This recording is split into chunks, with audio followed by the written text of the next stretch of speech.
सरहदी जिला कुपवारा के कुंडी इलाके में सिक्योरिटी फोर्सेज और मिलिटेंटों के दरमियान तसादुम, लश्कर तैयबा से वाबस्ता एक गैर मुल्की समेत 2 मिलिटेंट मारे गए, जबकि ऑपरेशन अब भी है जारी। कश्मीर जोन पुलिस ने इंस्पेक्टर जनरल विजय कुमार के हवाले से एक ट्वीट में कहा कि 2 मिलिटेंटों में एक पाकिस्तानी है शामिल। ट्वीट में मारे गए पाकिस्तानी मिलिटेंट की शनाख्त तुफैल के बतौर की गई।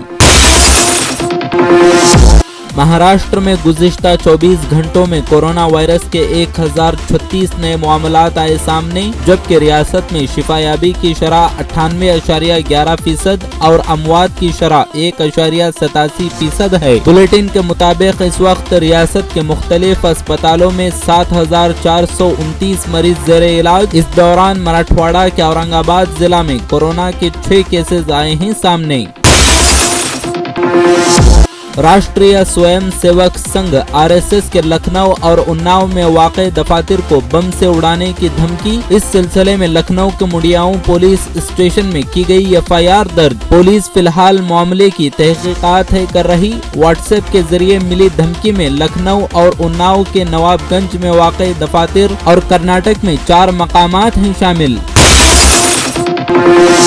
कुवैत, कतर और ईरान के एहतजाज के एक दिन बाद अब बहरीन, सऊदी अरब, जीसीसी और मिस्र के काहिरा की मस्जिद अल अजहर ने भी भारतीय जनता पार्टी की शदीद तनकीद। सऊदी अरब ने पैगंबर इस्लाम की तौहीन करने वाले बीजेपी के तर्जुमान के बयानात की मजम्मत की और इस्लाम की अलामतों की तौहीन को मुस्तकिल तौर पर मुस्तरद करने पर दिया जोर। पैगंबर इस्लाम के खिलाफ नाज़ेबा बयानात पर मुस्लिम मुल्कों की जानिब से सख्त रद्द-ए-अमल के बाद बीजेपी ने अपने 2 रहनुमाओं को किया मुअत्तल, लेकिन पार्टी कारकुनान इस इक़दाम से सख्त नाराज और वज़ीर आज़म मोदी और पार्टी क़यादत के खिलाफ वो सोशल मीडिया पर अपनी नाराजगी का कर रहे हैं खुलकर इजहार। समाजवादी पार्टी के सीनियर लीडर आजम खान ने रामपुर लोकसभा सीट पर आसिम रजा के नाम का किया ऐलान। साथ ही अवाम से उनकी भरपूर हिमायत की भी की अपील। कहा कि अगर जरा से भी कोताही हुई तो मेरी स्याह रातें मजीद स्याह हो जाएंगी और वो नहीं चाहते कि सीट से बीजेपी या किसी दूसरी पार्टी का उम्मीदवार हो कामयाब।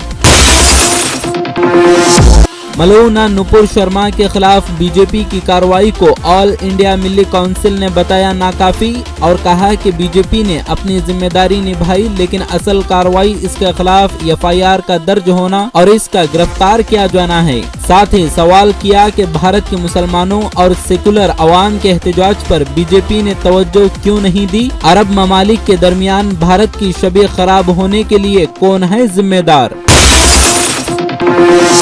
बीजेपी ने भले ही मलूना नुपुर शर्मा और नवीन कुमार को मुअत्तल कर दिया, लेकिन खलीजी ममालिक में लोगों की हुकूमत हिंद से नाराजगी कम होने का नाम नहीं ले रही। मुख्तलिफ अरब ममालिक के सुपर स्टोर से हिंदुस्तानी मसनूआत को निकाले जाने की खबरें सामने आ चुकी हैं और अब बताया जा रहा है कि कुछ कंपनियों ने अपने यहाँ काम कर रहे हिंदू मुलाजिमीन को मुलाजमत से ही निकाल दिया। मुल्क में मजहबी पोलराइजेशन और नफरत भरे माहौल को लेकर कांग्रेस ने बीजेपी पर एक बार फिर किया जोरदार हमला। कहा कि बीजेपी ने मुल्क को फिरकावाराना पोलराइजेशन की तारीकी वाले अहद में धकेल दिया और इल्जाम लगाया कि बीजेपी हिंदुस्तान की सदियों कदीम रिवायत वसुधैव कुटुंबकम की बेइज्जती कर रही। कांग्रेस के जनरल सेक्रेटरी रणदीप सिंह सुरजेवाला ने एक प्रेस कॉन्फ्रेंस को खिताब करते हुए लगाया इल्जाम। इंडियन एक्सप्रेस के नामानिगार विंसेंट डिसूजा की एक रिपोर्ट के मुताबिक दक्षिण कन्नड़ा में एसडीपीआई होगी कांग्रेस का मुतबादिल। कहा गया कि कांग्रेस ने हिंदू वोटर्स के खातिर मलाली मस्जिद और हिजाब के मसले को पूरी तरह संजीदगी से नहीं लिया। साथ ही कहा कि मंगलुरु में मुनाकिद पार्टी कन्वेंशन को इसका इशारा माने तो 20% तनासुब बीजेपी से टक्कर लेने के लिए कांग्रेस के बजाय एसडीपीआई को मान रही है मुतबादिल।